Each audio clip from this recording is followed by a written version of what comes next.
This is a Dynamite Network podcast.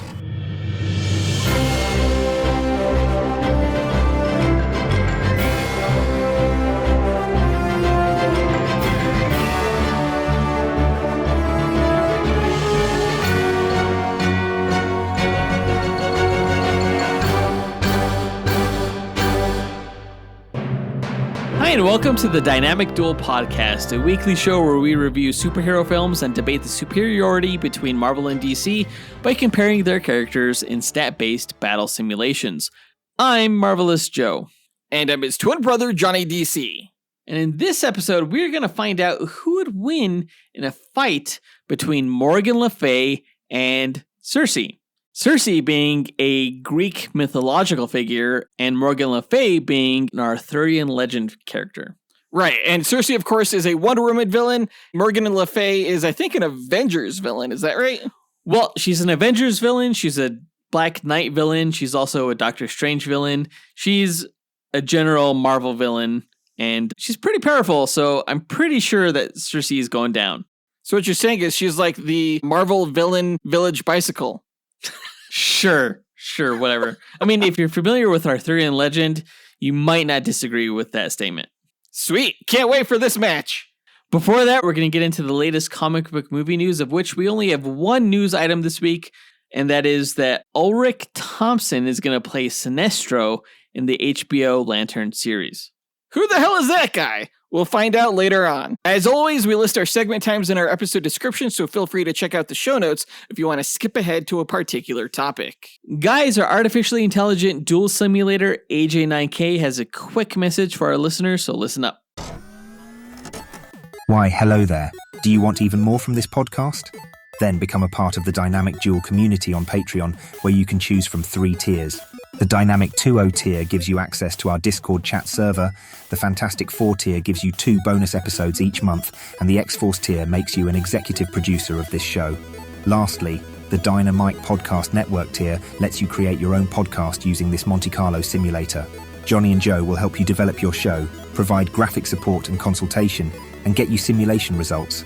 Pitch the twins your ideas via email at dynamicduelpodcast@gmail.com. Check it out at patreon.com/dynamicduel. Pip pip cheerio. Thanks, AJ9K, and thanks to everyone who supports the podcast.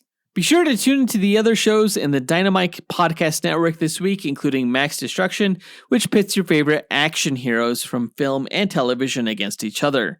This week, hosts Scotty and Gilly are finding out who would win in a fight between Spawn and Hellboy. That's going to be a great match. On the Sejo World podcast, host Zachary Hepburn speculates on fights between fan-favorite anime and manga characters. This week, Zach's finding out who would win in a battle between Sungjin Woo of Solo Leveling and Sid Kaganu of The Eminence in Shadow. And sorry if I butchered those names. And on the Console Combat podcast, hosts John and Dean simulate battles between popular video game characters. In yesterday's episode, they found out who would win in a fight between Zangief from Street Fighter and Wolf from Virtua Fighter. Visit dynamicpodcasts.com or click the link in our show notes to listen to all of the shows in the Dynamite Podcast Network. But with that out of the way, quick to the No Prize. A No Prize is an award that Marvel used to give out to fans. Our version, the Dynamic Duel No Prize, is a digital award that we post on Instagram for the person we feel gave the best answer to our question of the week. Last week, we asked you guys, what Marvel or DC television series are you most looking forward to in 2025? And we got a number of answers, but we have 3 honorable mentions to go through, as well as the No Prize winner. Our first honorable mention goes to Michael Williams, who said, One Marvel TV show I'm looking forward to is Wonder Man. I know that they are fictional characters, and I'm not a big fan of gender swapping or race swapping, but that's the world we live in. So it'd be interesting to see how they're going to do these characters, backstory, change it up, and introduce them into the Marvel Universe. Yeah, I feel like Wonder Man is the Marvel project that we know the least about currently. Probably because it's not coming out until the end of 2025. But It has a great cast in Yahya Abdul-Mateen II, who has had a number of comic book roles under his belt. And also, like, from the vague preview of sorts that we got from the last D23 event, it looks fairly interesting. It focuses heavily on the Hollywood system, but, you know, Michael Williams as a superhero in Marvel is an actor, and taking that route is something that we haven't seen before. So at the very least, it's going to give us something new. I'm excited just to get a Wonder Man series. I've never liked the name Wonder Man because it's just way too close to Wonder Woman. Yeah. But the character otherwise is pretty cool. Absolutely. Yeah, if you guys want to learn more about Wonder Man, listen to our Duel episode where we pit him against Captain Atom. He's a great character. Thanks, Michael Williams. Our next honorable mention goes to Lee Tapscott, who said, "Hi, this is Lee Tapscott. What Marvel or DC show am I most looking forward to? Marvel Zombies. In this show, I'm hoping that they follow Spider-Man as he is traumatized by killing his family and being the hero that he once was. Will he overcome the constant hunger and keep killing, or will he find a way to stop the zombies?" Dude, same. And if you've read the Marvel Zombies comic books and followed the Spider-Man arc as far as that goes, it's truly fascinating, especially like when he eats Sandman. It gets kind of disturbing. I don't know if the Marvel Zombies television show will go that route, but there's definitely a lot of interesting areas to explore when it comes to Spider-Man and the Marvel Zombies. Like, is he going to eat Aunt May or Mary Jane and all that stuff? We'll see if it follows the comic books by watching the show when it comes out close to Halloween this year. Yeah, we broke down the storyline of Marvel Zombies in our Deceased versus Marvel Zombies episode. So don't listen to that if you don't want to be spoiled as to what happens or could happen on the show. That was a fun episode. Thank you, Lee. Our final honorable mention goes to Miggy Matanguihan, who said, "Hey, what's up, guys? This is Miggy, and the show I'm looking forward to the most this year is My Adventures with Superman Season 3. Now, I know it hasn't been confirmed or anything, but hopefully we get it this year. Me and my girlfriend have been watching it. We actually just finished, like, I've already seen it, but I was watching it with her, so it was her first time watching it, Season 1 and 2, a couple of weeks ago, and she loved it, and so it's kind of like our show now, so... My Adventures with Superman is probably one of the best modern adaptations of the character of Superman to ever come out. Yeah, totally. I have yet to hear anyone say that they dislike this series. Even people who don't like the character of Superman seem to like this series, which makes me really happy because Superman is DC's flagship character. And if there's one character you need to get right, it's Superman. Yeah, hopefully James Gunn's iteration of Superman in his live-action movie coming out this summer matches the quality of the character that is portrayed in this series.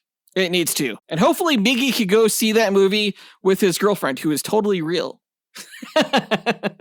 But special thanks to Danielle Alonso, Justin Batty, Mason Thompson, and Travis Herndon for calling in with their answer this week. But the winner of this week's No Prize is Jonathan, and not Johnny DC, but a different Jonathan. He said, "Hey, my name is John, and my most anticipated show for 2025 is obviously Daredevil for obvious reasons, but Peacemaker Season 2 is going to be a close second because that show is awesome, and Creature Commando Season 2 would have been there too, but there's no way they can crank out a Season 2 this year. But those are my most anticipated picks. Shout out Peacemaker Season 2 for sure." All right, Jonathan, it comes down to this. What series is going to be better in 2025? Daredevil Born Again or Peacemaker Season 2? Peacemaker Season 2. Oh, that's the wrong answer. The correct answer was Daredevil Born Again. Sorry. Try again next time. I do think Daredevil Born Again is going to be a fantastic show. Just based on the trailer, it looks like it's going to be as good as the seasons that Netflix put out. At least I'm hoping that's the case. I'm also really looking forward to Peacemaker Season 2 as well. Although I have to say, it's not my most anticipated series of this year from DC. That would probably be going to Sandman Season 2 if that comes out this year. It may not. Yeah, the whole Neil Gaiman thing is just kind of a shit show. Yeah, it's friggin' really weird. But no, I love Peacemaker Season 1, and Peacemaker Season 2 is definitely high on my list of shows this year. So congrats to Jonathan for winning this week's No Prize. If you, the listener, want a shot at winning your own No Prize, stay tuned to later on this episode when we'll be asking another question of the week. But now that that's done, on to the news!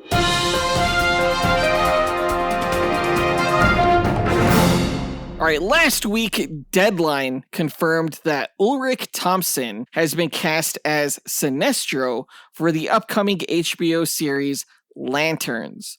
This series, of course, is set in James Gunn's DCU, and it stars Aaron Pierre as Jon Stewart and Kyle Chandler as Hal Jordan. Sinestro, of course, is a major villain figure in Green Lantern mythology, although I'm assuming that by the start of this series, he will still be a Green Lantern. I have no idea who Ulrich Thomsen is. Apparently, he has been in series like Banshee for Cinemax. He also had a recurring role on The Blacklist that aired on NBC for a time, as well as Counterpart, HBO's The Young Pope. He's a Scandinavian actor. Yeah, I've never seen a guy with so prominent a filmography whom I've never heard of. He has a good look, though, for Sinestro, so I'm hoping he does well. Yeah, looks-wise, he looks nothing like Mark Strong, who I thought nailed the look of the character of Sinestro, if not the behavior in the infamous Green Lantern film. I don't know, this guy, it just doesn't say Sinestro to me personally. It says maybe, like, Hitler, who the character of Sinestro was based on, just like comb his hair to the side and give him like a mustache. Boom. Sure.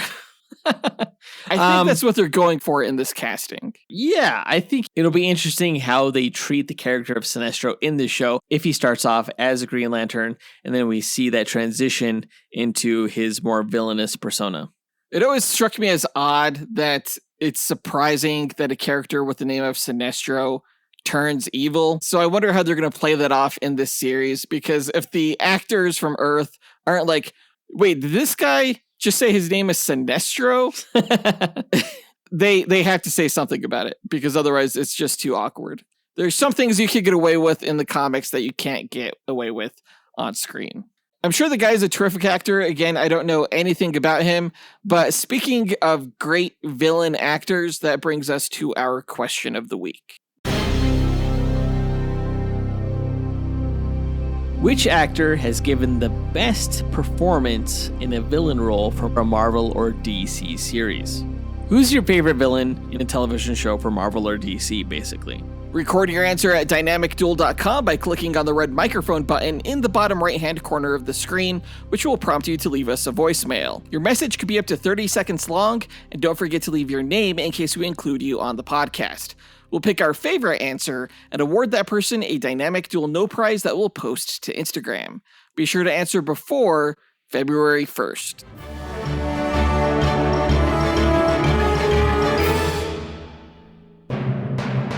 But I think that does it for all the news for this episode, so let's go ahead and get into our main event where we find out who would win in a fight between the mythological DC character of Circe versus the Arthurian legend character Morgan le Fay.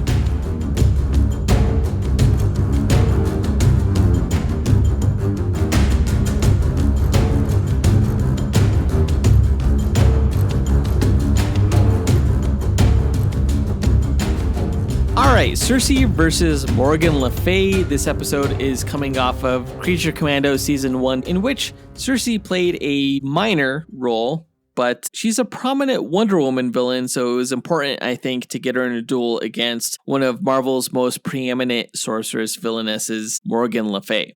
Was Morgan le Fay in that one, like, Renaissance What If episode? What If 1602?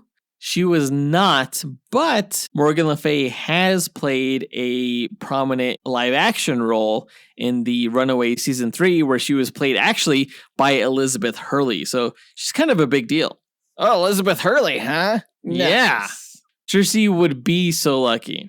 I am not even going to debate you on that, because I agree. Yeah, Circe was pretty cool in Creature Commando Season 1. I really hope, though, that she eventually plays a role as the primary villain of a Wonder Woman live-action movie. I'm hoping that she's going to pop up in the Paradise Lost television series that was announced for the DCU about the island of the Themyscira and the Amazons. Yeah, it would make sense for her character to show up there. Yeah, and we'll get into the backstory of Circe and Morgan le Fay. But first, to explain the methodology behind our duels, let's go to our sentient duel simulator, Alfred Jarvis 9000. AJ9K, tell our listeners how you go about determining a winner in our duel matchups. Yes, of course, sir. The way I determine a winner between the contestants is by running 1,000 Monte Carlo simulations using the character's statistics. A Monte Carlo simulation is a probabilistic model used to determine outcomes through random sampling. In this case, I randomize the statistics along a normal distribution as a way to simulate the many variables that can occur during battle.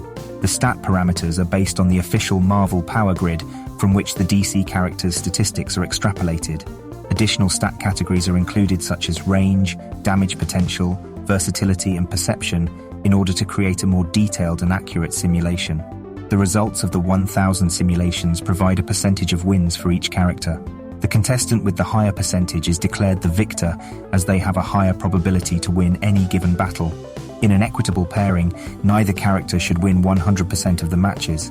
The comic book stories have shown that there's even a way for Batman to defeat Superman, so the confidence rate of my method falls in line with the precedents that have been established in the source material.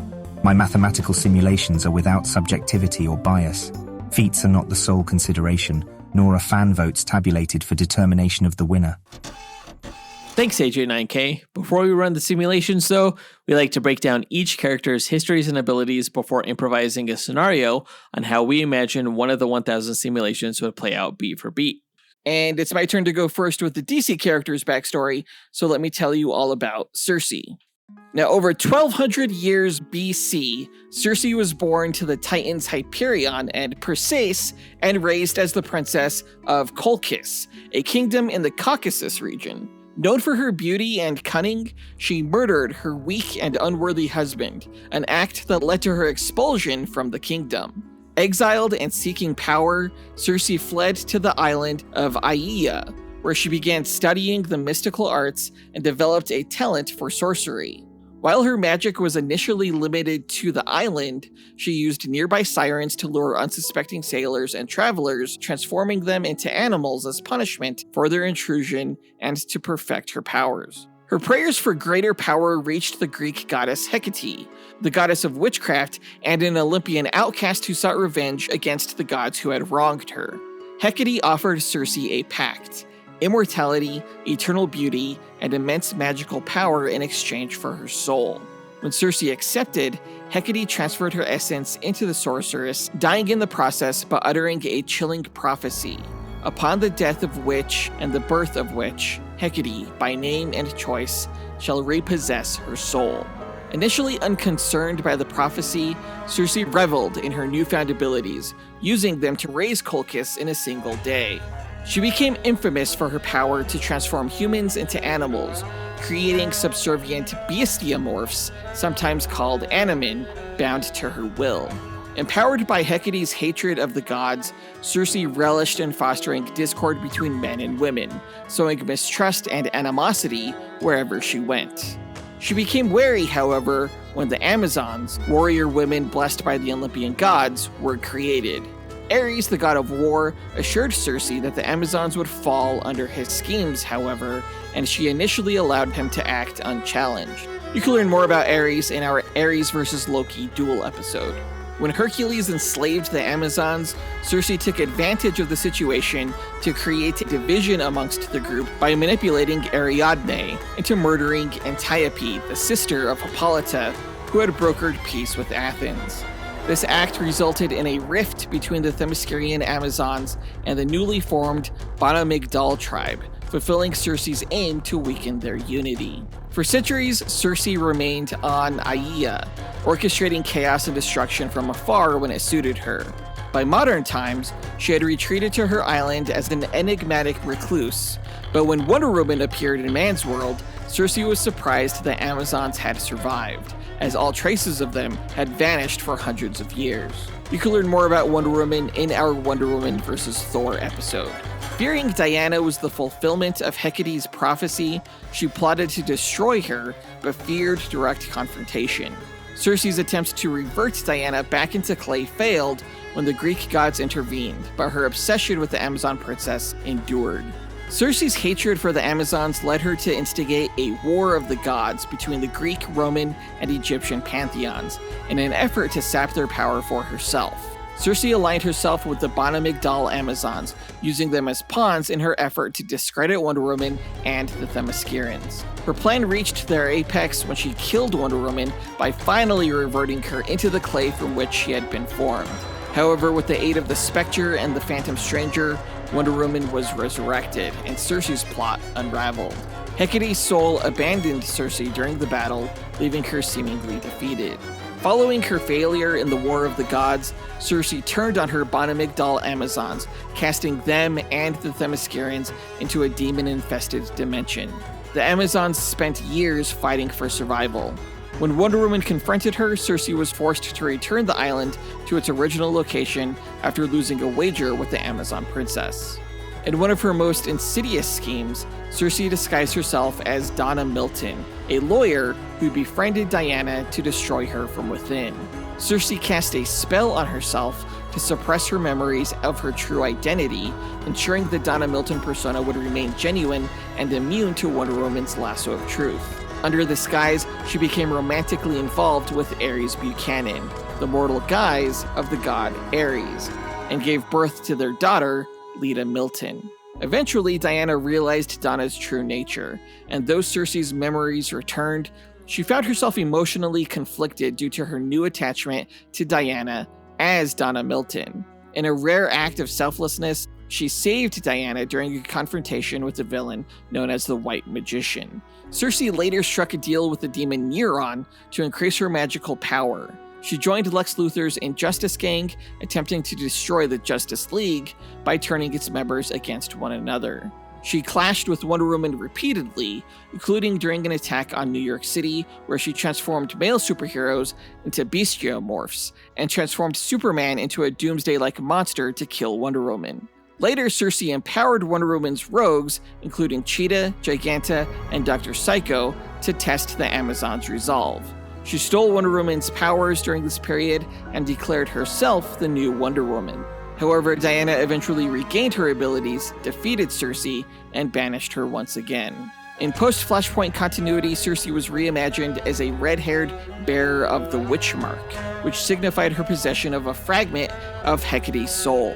After allying herself with Magog in a plot to manipulate Superman into fighting Wonder Woman, the combined efforts of Superman and Wonder Woman thwarted her plans. Circe later became entangled with Veronica Cale, an entrepreneur seeking vengeance against the Sons of Ares for kidnapping her daughter. Together they trapped Phobos and Deimos, the twin sons of Ares, in animal forms. Circe deduced that Cale's daughter was being held on Themyscira, but refused to help further, fearing the consequences of freeing Ares. When Hecate sought to reclaim her soul through the witch marks, Circe manipulated events to inherit Hecate's full power. She pretended to assist Wonder Woman and the Justice League Dark in fighting Hecate, but secretly sought to destroy her patron. Her plan succeeded, and with Hecate's death, Circe became the new goddess of magic. She formed the Injustice League Dark, recruiting powerful magical beings to challenge Wonder Woman and her Justice League Dark. However, her plans were thwarted when Diana used the power of Eclipso to defeat her. Rather than destroy Circe, Diana imprisoned her in a magical mirror, allowing her to retain her newfound power, but barring her from using it against others. That's Circe's backstory. Power-wise, Circe is a goddess-level sorceress with vast magical power. Her abilities include matter and energy manipulation, reality alteration, and teleportation. She's best known for transforming humans into bestiomorphs, which are animal-like beings under her control. She can project destructive magical blasts, erect defensive shields, and summon creatures to do her bidding. Circe's immortality prevents her from aging, and she is highly resistant to physical harm. She also has limited clairvoyance, allowing her to foresee events and sense the presence of other immortals. And that's Circe. I think the most surprising thing there is that my knowledge of the mythological Circe was primarily from the Odyssey, but the fact that the Amazonians came after the events of that story was interesting. Well, not necessarily, because she had been on the island of Aia for a while. Even after the Amazons, she stayed there. All right, so I thought I had the Amazons chronologically placed in a certain time, but yeah, it's pretty vague, I guess, when they started. Greek myth is not as interesting as Arthurian legend. So, Oh, what? you heard me. That's right. Let me go ahead and get into the Arthurian legend that is Morgan le Fay. Now, Morgan le Fay was born in the magical Celtic realm of Avalon during the 6th century days of Camelot. She is the daughter of Igraine, the sea princess, and an unknown father of fairy lineage. A young sorcerer from Avalon named Merlin forewarned of a great catastrophe that would befall Igraine's kingdom and helped the mother and daughter flee to Earth's realm in Britain. There, Merlin arranged for Igraine to marry Gorloy, Duke of Tintagel, who adopted the young Morgan. King Uther Pendragon of England lusted after Igraine and killed Gorloy, taking Morgan's mother as his own bride. When Igraine birthed them a son, Morgan became the half-sister of Arthur Pendragon, whom Merlin had prophesied would become the greatest king of Britain. Merlin trained Morgan le Fay in sorcery as she grew up, and she became his apprentice and later lover, though that alliance soon unraveled when she grew furious with his apparent abandonment of their relationship in favor of King Arthur's reign and the spread of Christianity, since Morgan was a disciple of the old Druidic ways of Britain. She had resented King Arthur from the moment of his birth and allied herself with his bastard son and her nephew, Mordred, often conspiring with him against both Camelot and Arthur himself. Morgan's long rivalry with Merlin intensified, given his role as royal advisor and enforcer against her plots. She occasionally resided at Castle Le Fay, which was gifted to her by Arthur in his attempts to keep peace, but she continued to undermine him from within. In her early forays into black magic, Morgan led a cult who worshipped the elder god Chthon, the god of chaos. She assembled and helped bind his scattered scrolls into a single tome known as the Darkhold. Unfortunately for her, the summoned Chthon proved too powerful to control, so Morgan and her followers bound him within Wundagore Mountain. You can learn more about Chthon and Wundagore Mountain in our Zatanna vs. Scarlet Witch Duel episode.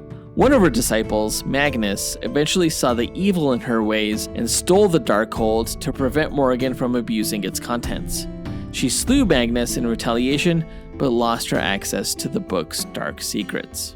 Her conflicts with Arthur often centered on the sword Excalibur, which she tried to sabotage by striking a chip from the real blade and forging a hellish replica. She resented Lancelot, one of the Knights of the Round Table, for spurring her affections, and she eventually exposed Lancelot's affair with Arthur's queen Guinevere, fracturing the court of Camelot from within and helping incite the civil war that spelled Arthur's downfall.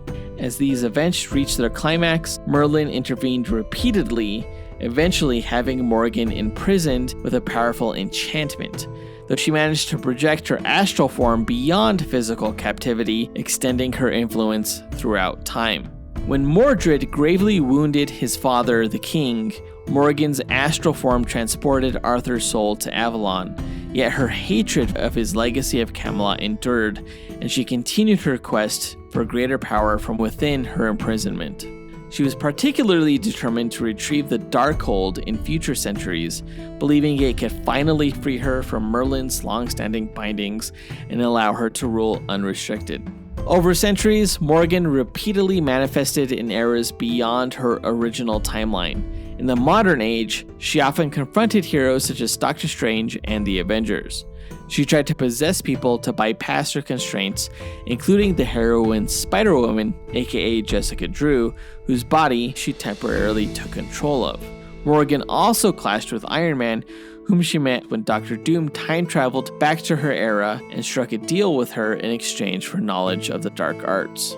Doom promised to help Morgan's forces if she would aid in rescuing his mother's soul from hell, yet the uneasy alliance ended in betrayal on both sides, creating an enduring enmity. Morgan nonetheless taught Doom much about sorcery, and the two maintained a recurrent tangled relationship across time, sometimes as lovers, other times as bitter enemies. They even produced a daughter, Caroline le Fay. You can learn more about Dr. Doom in his duel against Superman. Morgan later tapped into the magic of the Asgardian artifact known as the Twilight Sword, which she used to reshape reality, forging a medieval-style Earth with herself as its sole ruler, presiding over Earth's mightiest heroes. She also raised armies of the dead, enslaved powerful beings like the Scarlet Witch, and attempted to resurrect the sunken continent of Atlantis, mistaking it for her fabled Avalon. From the past, she later fought Norman Osborn's Dark Avengers with an army of demons. Although the Dark Avengers destroyed her several times in that confrontation, she kept resurrecting herself in the past into the present until Dr. Doom and Iron Patriot traveled back to her timeline and magically exiled her into her own dark cauldron. Even that proved temporary, however, as Morgan's daughter Caroline retrieved her from the cauldron, and Morgan raised undead armies throughout Europe, bringing her into conflict with the Avengers yet again. She later attempted to conquer Camelot, which Merlin transported into the realm of Avalon, and she fought against Captain Britain and his sister Betsy Braddock. She put Captain Britain under her spell, forcing Betsy to don his Amulet of Right artifact to become the new Captain Britain, which you can learn more about in her Uncle Sam vs. Captain Britain duel episode. And that's her backstory. Powers-wise, Morgan le Fay is an accomplished sorceress with a vast array of mystical abilities that include reality warping, magical time travel, necromancy, self-resurrection, flight, shapeshifting, transmutation, energy manipulation, illusion casting, astral projection, and duplication. Her one weakness, due to her fairy heritage, is the metal of iron. And that's her backstory. I guess I should say that Circe has a weakness as well, and that is an herb known as Molly, I think. Like ecstasy? It's gotta be. I don't know. Well, so convenient of you to leave that out of her backstory. I'm pretty sure it's harder to find this herb than it is fucking iron. That's ridiculous. Who knows? Molly's everywhere these days. Stay safe, kids.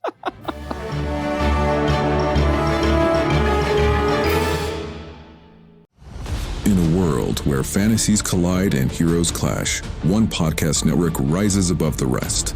Prepare yourself for the ultimate showdowns in comic books, video games, movies, and anime. The Dynamite Podcast Network presents Console Combat, where video game legends brawl every Monday.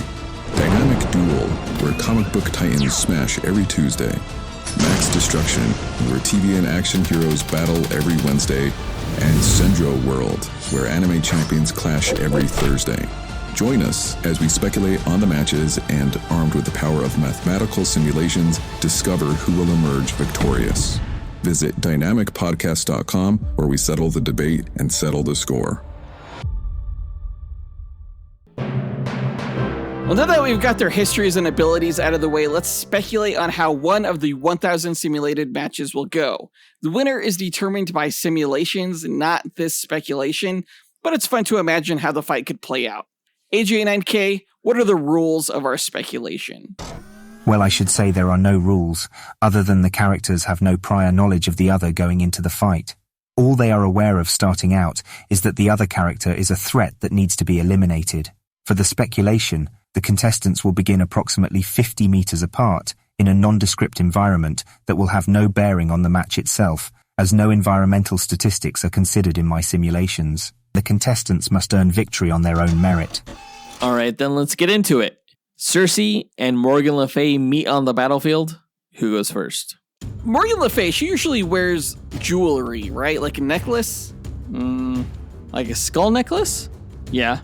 Okay, well, I'm going to say that Circe starts by transforming that skull necklace into like this snake creature that just chokes and bites her.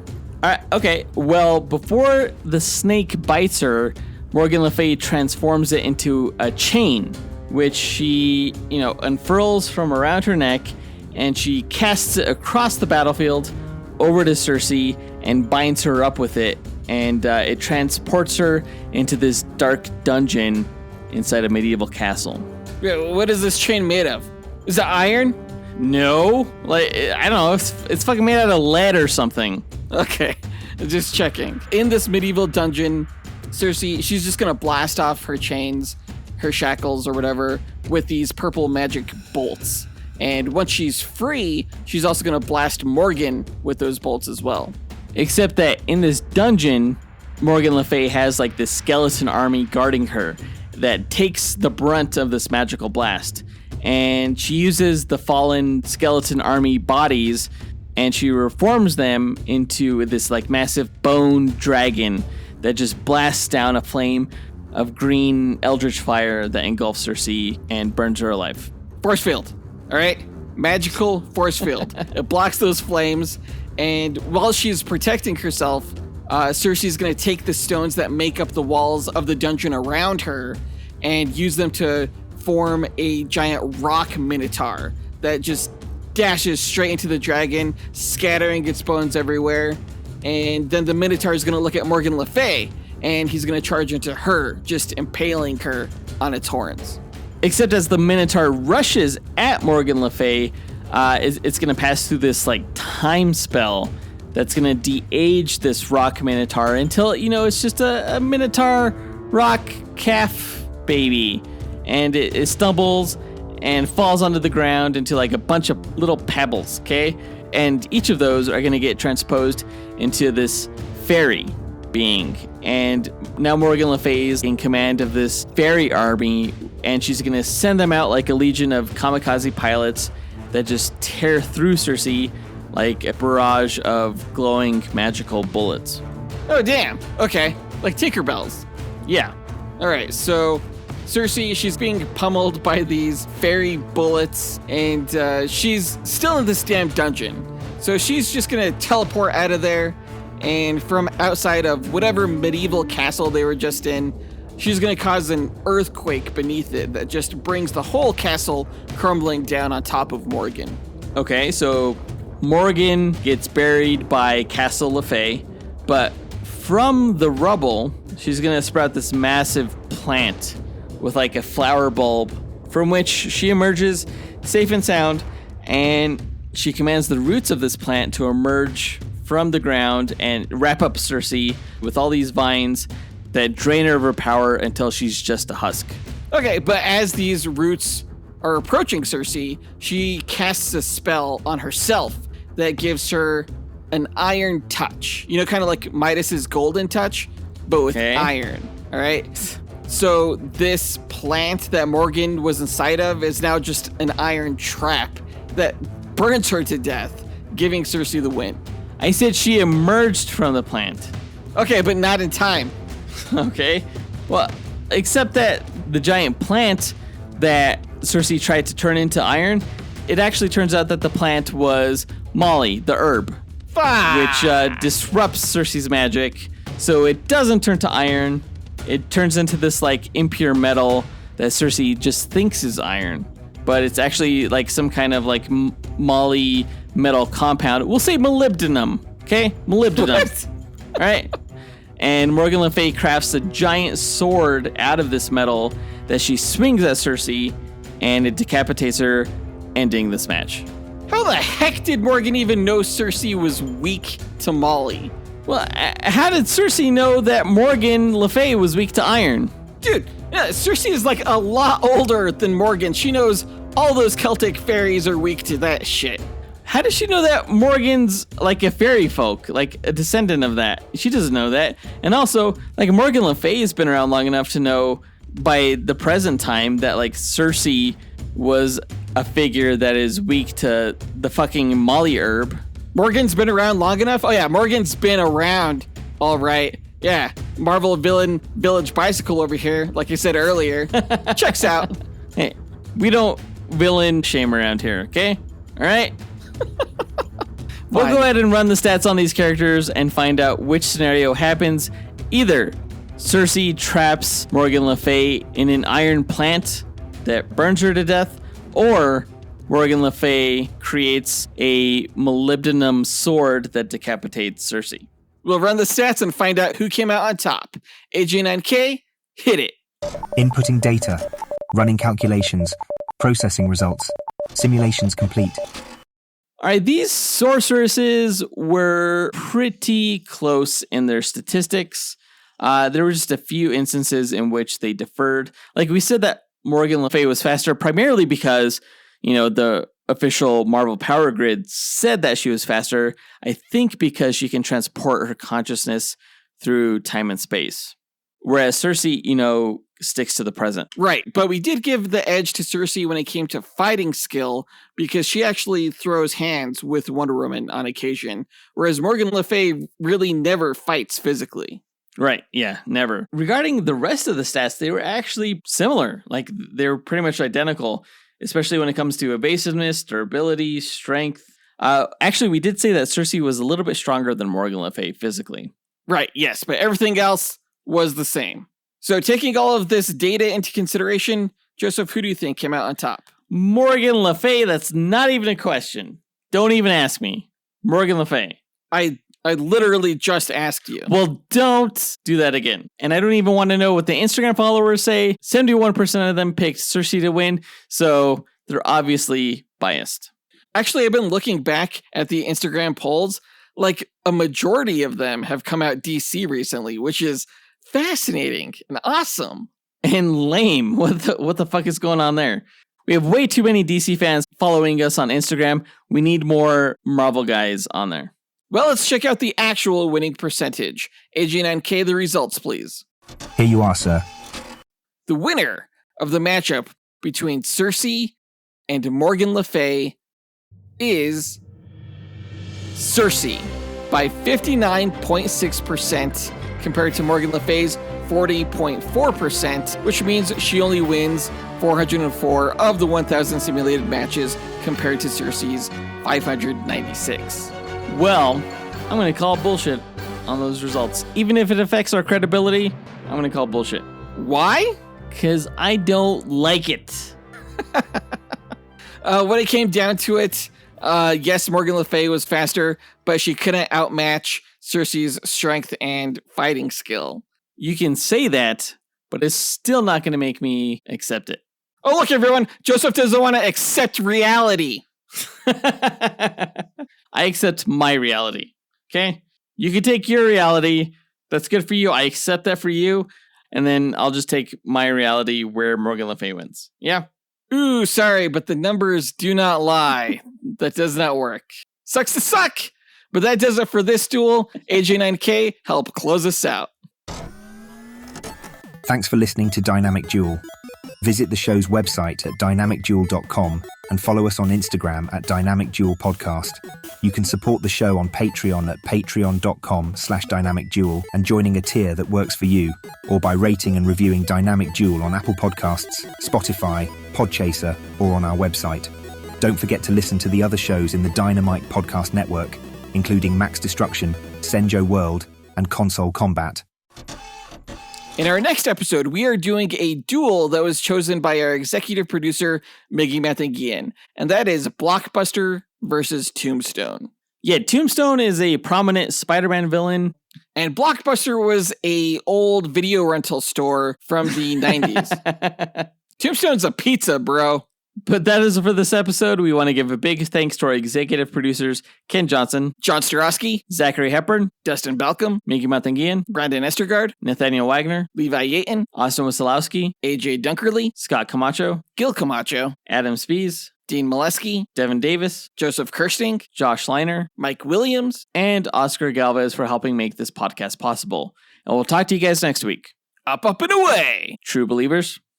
Not Joseph having too many drinks before recording this episode and slurring his words like a dental patient. Damn.